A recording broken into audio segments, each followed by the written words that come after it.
Okay. So we have here the Page of Swords, communication, and the Page of Cups. I usually think of this card as like wanting to make an apology. Okay.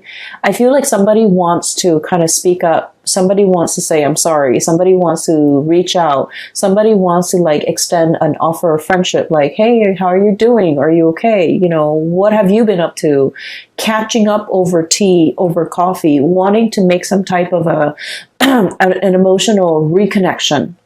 Okay. And then it's like testing the waters and then see where things go. So it's like wanting to, you know, pick up that phone and dial that person's number and just be like, hey, remember me? I know it's been a really long time, but I was just thinking about you and, you know, what are you up to? And then from there, see where the conversation leads. And then from there, if the interests are still stirred up from their side or from your side, then, you know, take it from there. So because of that, I feel like this is a very shy, you know, 1 foot in, 1 foot out the door, bashful type of an energy. And so it leads me to think that you might be looking at somebody that you sort of like, but you're not really, like you don't know everything there is to know about the other person, so you're not sure. Okay?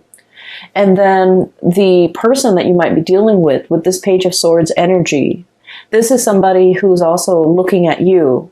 And I feel like you're dealing with somebody who has a little bit more fire under their belt. They're a little bit more bold, a little bit more like direct.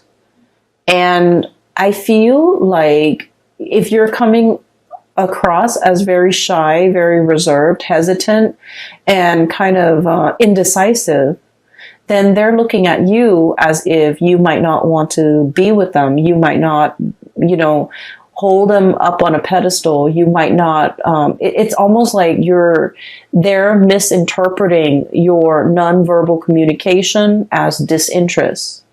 Whereas you're trepidatious and you're shy and you're hesitant about making an offer because you kind of need a little bit more encouragement. So that's what I'm sensing. And once again, you know, this energy can be flipped, but I do feel because all the water energy that's showing up in your spread, I do feel that there's a shyness about you that I have never seen in all the other months that I've done readings for you. So I feel like there's a situation here where, you know, it has I'm looking at the crown. Okay. It's a flower. So I feel almost like it has the potential to be a budding, blossoming relationship. It never got off the ground.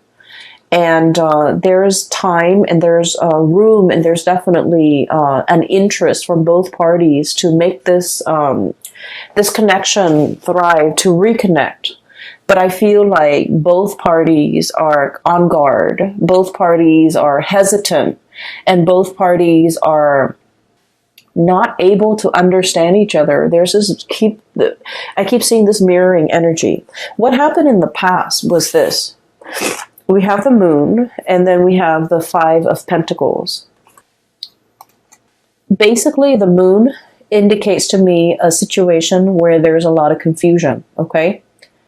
It's like, what exactly happened? Why did we stop talking?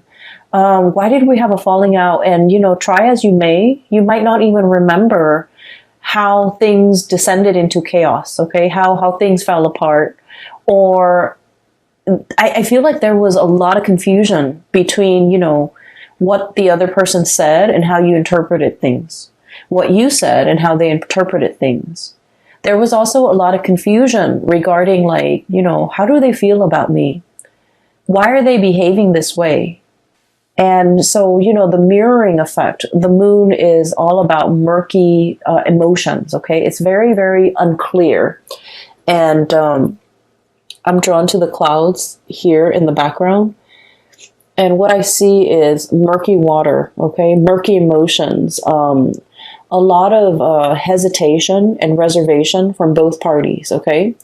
And I feel, you know, it feels to me like one person might have gotten out of like a really serious relationship and was just only dating And then they weren't like 100% invested. And so the relationship, you know, it was like, it was never treated properly. It was never valued. So it could be like a rebound type of a situation where someone got out of a very significant relationship. They weren't ready to date, but they were just looking to have fun. And so I feel like expectations were not clearly discussed between you and another person. And then the next day, you know, no, like the day after, nobody called to follow up. And so it's one of those things where it's like in the back of your mind, you meant to do it. You meant to call. You meant to get in touch. But time has a way of slipping away when, you know, when we're busy with life. Okay. So I feel like it was one of those situations.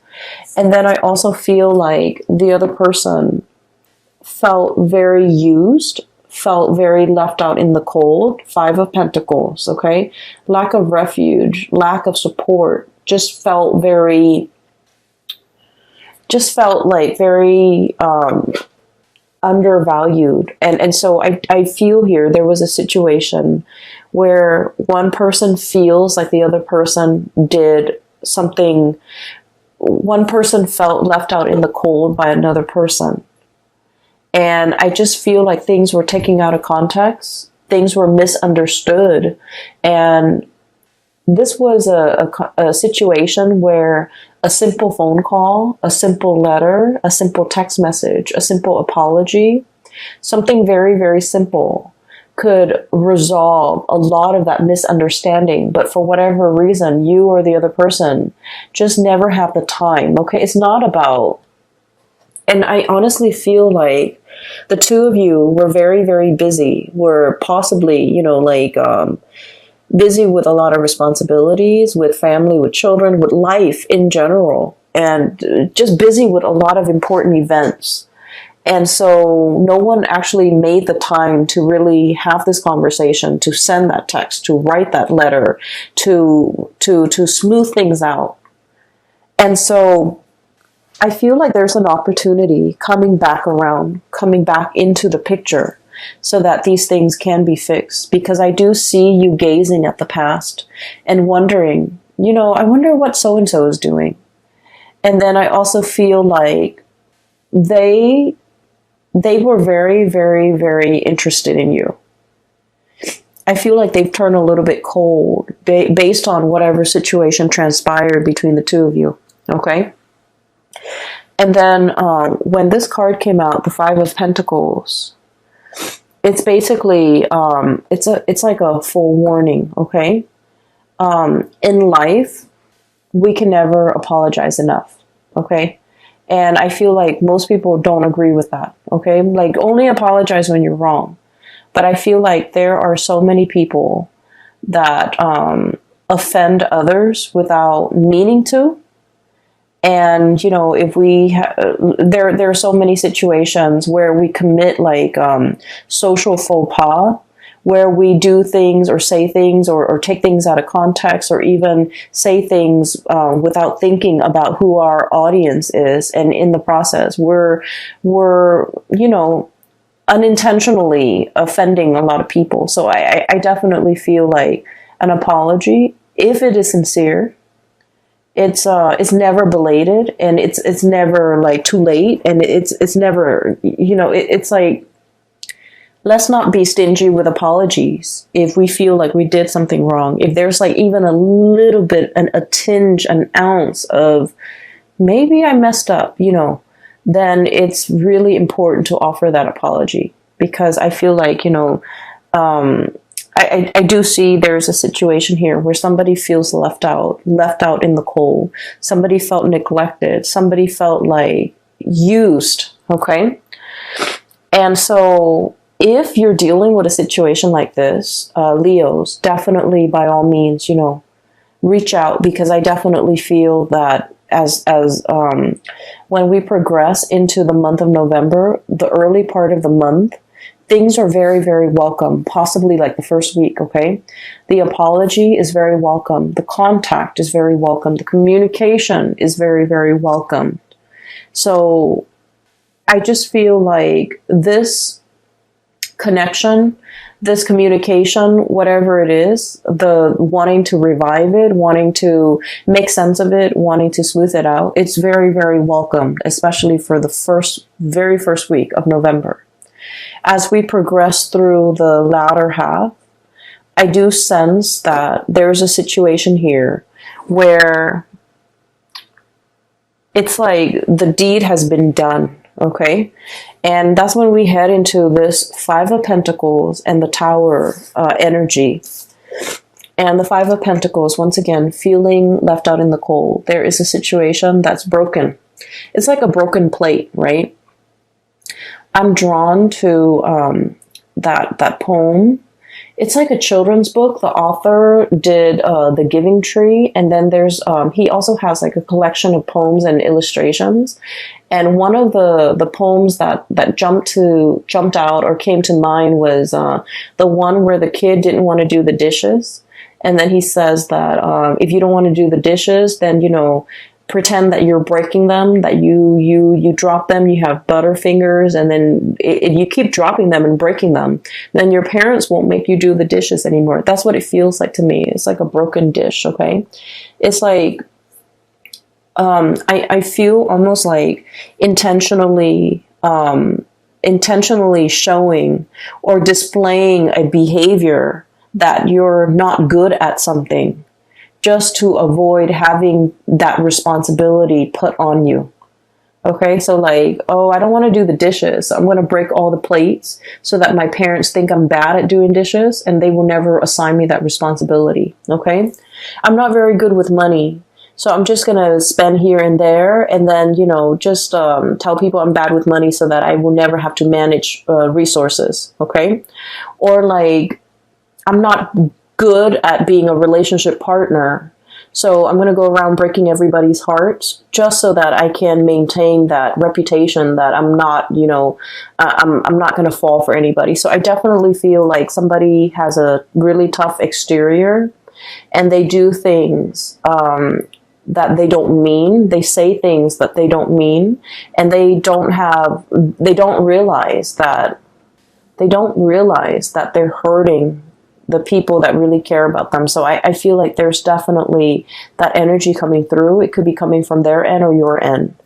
And then we have the Tower as well. Both of these things are broken, okay? Broken sand dollar, the Tower, a fracture in a foundation, okay?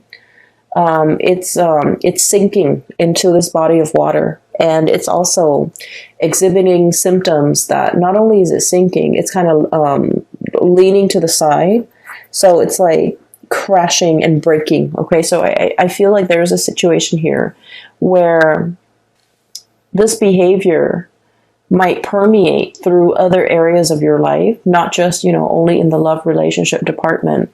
It might drive away the people that you care about, family, children, friends, colleagues. So I feel like there definitely is some damage control, okay? I also feel like you're dealing with somebody who is like not very comfortable in the realm of emotions, okay? And what I have with this card is I do have Cancer, I do have Aquarius, I do have all the signs, Cancer, Aquarius, Scorpio even. You might be dealing with somebody who's really uncomfortable with expressing how they feel, with public display of affection, with even expressing, vulnerability, expressing tenderness, expressing how much they need you. Okay, so I feel like they might, rather than saying, hey, I'd really like you to stay, the minute you're like, oh, I need to go home, I have to work tomorrow. The minute you get up to go, they're just like, why are you leaving me? So it's like they might have some abandonment issues. And so whenever they express, they don't know how to express emotions in a healthy way. They don't know how to say like, oh, I'd really like for you to stay. It would mean a lot for me if you stayed. Rather than saying that, they kind of lash out and they're like, oh, you're leaving me already? So I feel like it's somebody who's very, very defensive. And, it can be very difficult dealing with people who are very defensive. And defensive people, even when you come at them with like love and affection, they always perceive it as an attack for whatever reason, you know. And so when you're dealing with people who are very defensive, you know, whether or not you know it, it is always safer to over-explain, okay? It's always safer to say, you know, I have to go because I have to wake up really, really early tomorrow, rather than just saying like, oh, you know, I gotta go. I just need to go. So I feel like there's a situation here where over-explaining might actually be in your best interest, because I feel like there's communication that's not getting through between you and another person. And I mean, on an everyday level, miscommunication is very annoying, but more so in November, because we have a Mercury retrograde where communication is going to break down. Communication is going to go awry. So in order to be preemptively productive with our communication, it's just so much safer to over-explain. Okay, it's so much safer. So when you text that line that, you know, I have to go at this certain amount of time or at this specific time, you might want to put in because I have to, you know, wake up early tomorrow, or I have to do this work project and I have to submit it tomorrow. So I feel like, you know, providing a little bit more context when we communicate, it might actually resolve a lot of potential crises that might, you know, inadvertently creep up during the month of November. And so erring on the side of over-explaining rather than under-explaining or brushing things off, or the working under the assumption that, oh, the other person should know what I'm talking about or should know what I mean. I feel like we can't really take it for granted this month, okay? A lot of the signs had the Tower card for this month. And so I feel there's definitely a major shakeup in significant relationships for many signs across the board, not just you, Leos. But I do feel for you, there's definitely a lot of redemption here, because the cards that are coming through are very, very positive, okay? There's a lot of like transformative potential as it relates to, you know, a significant relationship in your life, a significant other, a very important person that you might have been estranged from. Somebody might have felt left out, and, you know, and the other person might not have any idea as to what they did, how their actions affected the other person. Sorry, I have to take a sip of water. So what I feel here with this Tower, it's like there's definitely a situation where somebody felt left out in the cold. They felt neglected. They felt used and thrown out. Okay, so keep in mind, this is a perception. This is it's not something that you did, or it's not something the other person did intentionally, but somebody felt like they were used and left out in the cold. And once they embody that energy, oh, that person used me, they kind of perceive all future communication from that person as, oh, they're coming back because they want to use and abuse me again. So they get very defensive. They might become a little bit antagonistic. And that is why, you know, if this reading resonates with you early on, I would urge you to try to fix things, okay? Don't let things escalate. Err on the side of over-explaining. Err on the side of sending that extra long text if you need to, in order to appease, or in order to kind of like, we're not here to appease anybody, but I do feel like just for the sake of, you know, just for the respect of the human interaction, it's really important to, explain and, you know, be clear about our intention. Okay. I can't go to the park with you today because, you know, I have this last minute work project I need to work on. I know we made plans to go to the movies, but I can't today because, you know, it's rainy and, you know, I totaled my car, whatever the situation is. Err on the side of, you know, giving the other person full information, okay, to avoid miscommunication, to avoid this type of situation from escalating. And I definitely feel like this is not just a relationship advice. This is more like in all of your interpersonal dealings and interpersonal communication, because I just feel like, you know, that letter, shuffle back and forth. Letters mean news, messages, important communication, okay? Official communication, information that is really, really important because somebody took the time to write it down, put it in an envelope, put a stamp on it, go to the post office to send out this thing. Somebody took the time to do it. So just out of respect for that person and the time. And then you see this letter get shuffled back and forth around, and then the communication or the message never got to the other person and it was returned to sender. So that's why I feel like there's communication here and contact, but it never went through, okay? I feel as well somebody might be trying to get a hold of you, might have been trying to reach you while you were sleeping. That message came up really strongly. It's a sleeping doe, okay? So it's like while you were sleeping, some key important messages came into the picture. And I feel like, you know, if you felt left out, if you felt like the other person never cared about me, they never reached out, they never inquired as to how I was doing, and then, you know, you get defensive and then you just like